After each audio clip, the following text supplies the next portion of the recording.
Assalamualaikum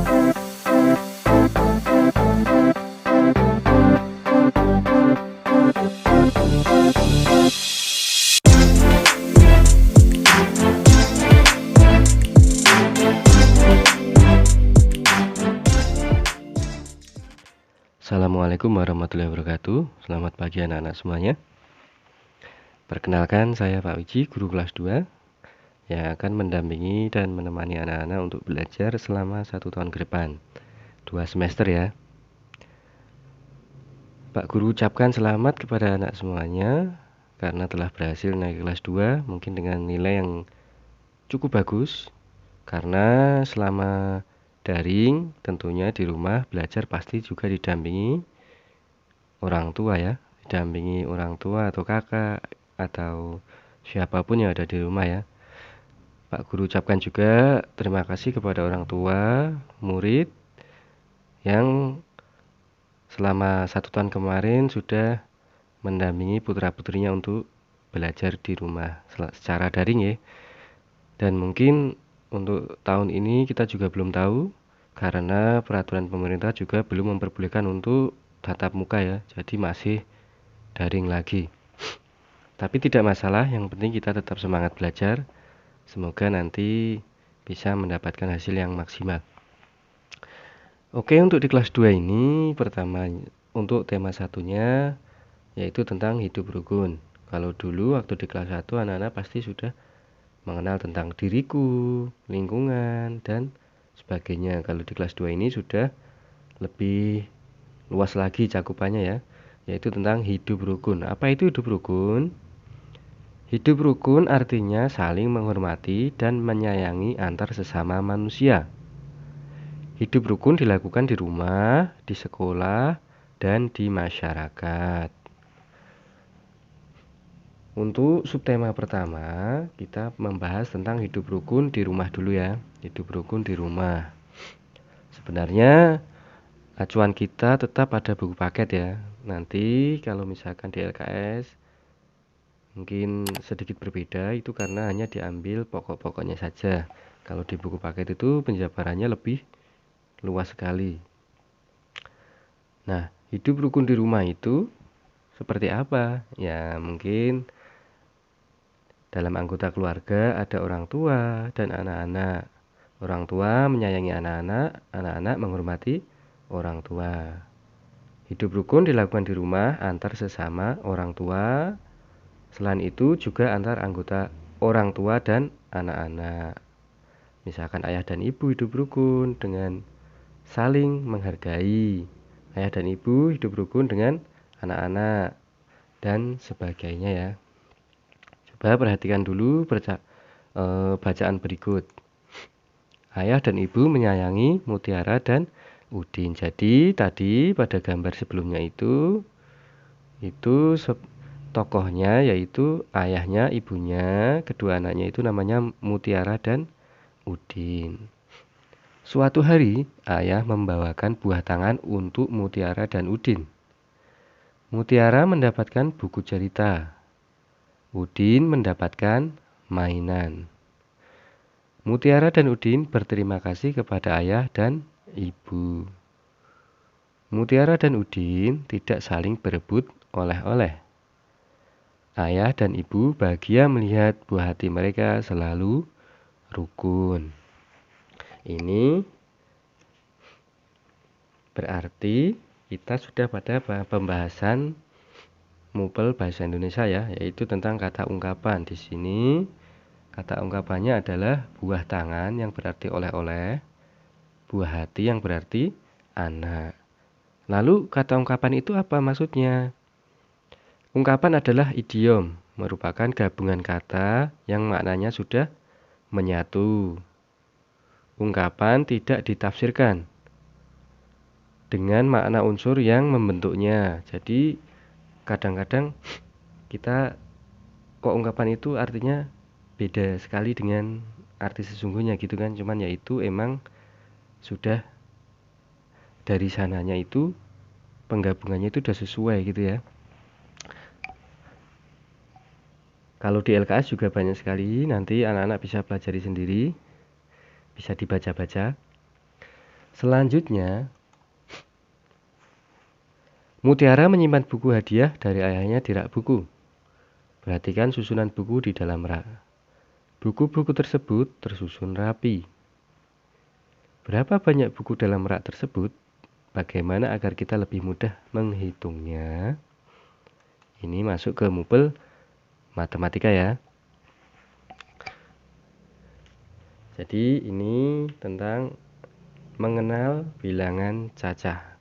Nah, untuk menghitungnya karena bukunya itu tadi terlalu banyak di rak itu, maka Udin bersama Mutiara mengelompokkan buku-buku tersebut. Tiap-tiap kelompok berisi 10 buku. Jadi satu kelompok sama dengan 10 buku.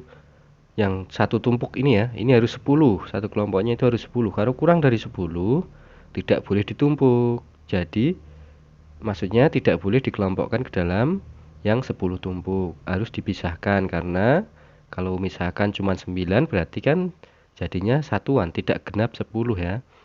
Jadi yang kotak pertama ini ada 5 tumpuk. Satu tumpuknya harus 10 ya. Jadi totalnya 50. Dan yang di kotak kecil ini sisanya satuan. Tidak genap 10 maka dipisah sisanya ada 7. Jadi banyak buku ada 57. Atau juga buku-buku dalam rak dapat dikelompokkan sebagai berikut. Kalau pas genap ya, ternyata ada 10 tumpuk buku. Coba lihat gambar ini. Ada 10 tumpuk buku dan satu tumpuknya 10 semua ya. Genap 10 maka artinya rak buku berisi 100 buku. Nah, kalau genap 10 tumpuk boleh digabungkan jadi satu ya, jadinya 100. Selanjutnya, amati gambar berikut ini. Hitunglah jumlah kubus dengan teliti. Satu kubus satuan kecil ini warna biru ya. Nah, ini yang di sampingnya ini kubus satuan berjumlah 10 digambarkan menjadi satu kubus puluhan. Kalau mungkin anak-anak disuruh mengumpulkan buku itu kan mungkin terlalu banyak banget ya, makanya untuk penghitungannya ini digambarkan dengan kubus. Jadi kubus satuan ini ditumpuk menjadi 10 kubus ya. 10 kubus ditumpuk menjadi satu maka akan menjadi puluhan. Nah, hitunglah jumlah kubus satuan berikut. Nah, kubus puluhan berjumlah 10 dapat diganti dengan satu kubus ratusan. Nah, kubus puluhan ini jumlahnya 10. Bisa diganti dengan satu kubus berarti ratusan ya. Jadi harus genap 10. Kalau misalkan kurang satu pun, satu kubus tidak boleh digabungkan menjadi ratusan karena jumlahnya kurang 1. 100-nya itu ya, 100 kurang 1 cuman 99.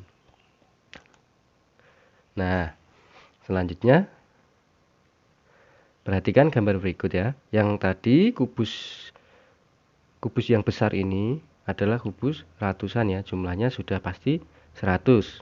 Karena kalau tidak 100 tidak boleh digabungkan. Misalkan kurang 1 tadi tidak boleh. Kubus yang kedua ini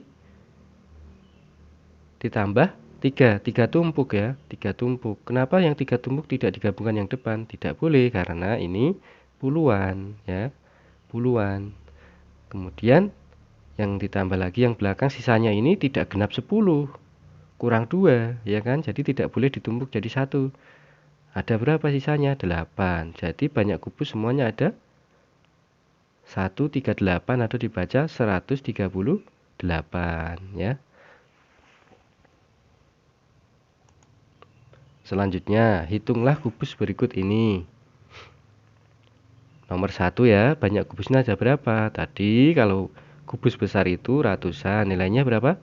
100. Yang di tengah ini ditambah berapa? Ada berapa tumpuk? 1, 2, 3, 4, 5, 6, 7. 7 tumpuk berarti 70. Karena ini puluhan kan? Kemudian yang terakhir ada 8. Berarti total semuanya ada 178.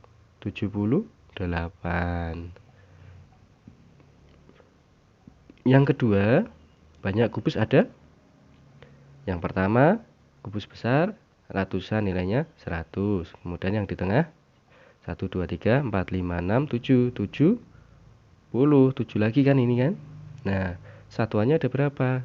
Kubus satuannya cuma ada 1, berarti 171 dibaca 171. Kemudian yang ketiga, banyak kubus ada. Ini yang kubus besar ada 2 loh ya. Jangan sampai salah, ini ada 2 baris. Berarti kalau ratusan ada 2 berarti 200.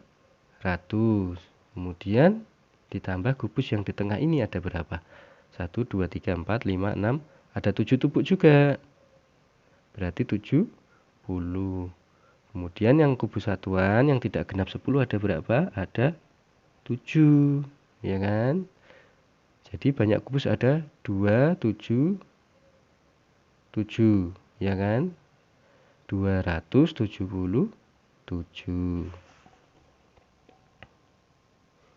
Nanti kalau anak-anak masih bingung, bisa dihitung pelan-pelan ya. Tidak usah buru-buru karena waktu kita masih panjang. Jadi nanti belajarnya sesuai kemampuan anak-anak ya. Pelan-pelan menghitungnya tidak masalah. Kemudian selanjutnya Mutiara gemar membaca buku.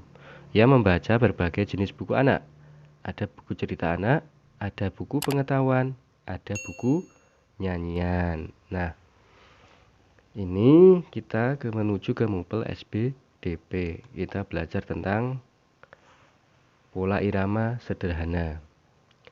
Coba bedakan panjang pendek nada pada lagu berikutnya. Di LKS anak-anak juga sudah ada lagunya ya. Judulnya Peramah dan Sopan, ciptaannya Pak Dal. Iramanya 2/4. Lagunya mungkin anak-anak sudah pernah dengar. Kalau belum pernah nanti Pak Guru share linknya di bawah ya. Di bawah ada linknya. Lagunya kurang lebih begini. Ini sayangnya tidak ada nadanya ya. Jadi mungkin agak ini fales ya. Nanti Pak Guru share aja linknya. Nanti anak-anak bisa dengarkan sendiri ya beserta iramanya supaya dinyanyikan lebih pas. Tapi lagu sederhananya seperti ini. Bukannya congkak, bukannya sombong, yang disayangi handai dan taulan, hanya anak yang tak pernah bohong, rajin belajar, peramah dan sopan. Kenapa diganti rajin belajar? Karena ini dinyanyikan untuk anak-anak kelas rendah. Jadi rajin bekerja ini diganti rajin belajar sebenarnya. Tapi ciptaan asli dari Pak Dalnya adalah rajin bekerja. Tapi tidak masalah, jangan dipermasalahkan hanya gara-gara satu kata ya. Rajin belajar untuk anak-anak kelas kecil ya, untuk istilahnya untuk siswa ya. Kalau untuk rajin bekerja itu kan mungkin untuk kalangan umum, bisa anak kelas 1 sampai kelas 6 gitu kan. Udah paham ya? Apakah kamu sudah dapat membedakan panjang pendek bunyi pada lagu? Bunyi yang panjang terdengar lebih lama dibandingkan bunyi pendek. Nyanyikan kembali lagu Peramah dan Sopan. Berilah tanda titik besar bulat hitam pada bagian yang dinyanyikan pendek. Berilah tanda garis di bawahnya pada bagian yang dinyanyikan panjang. Nah, ini tidak usah ini dulu anak-anak ya. Yang penting anak-anak tahu dulu, tidak usah dinyanyikan dulu. Nanti pada pertemuan berikutnya saja ya. Untuk hari ini Pak Guru cukupkan sekian dulu karena baru pengenalan. Selamat belajar, tetap semangat. Sampai ketemu lagi besok pagi. Pak Guru akhiri, billahi taufiq wal hidayah. Wassalamualaikum warahmatullahi wabarakatuh.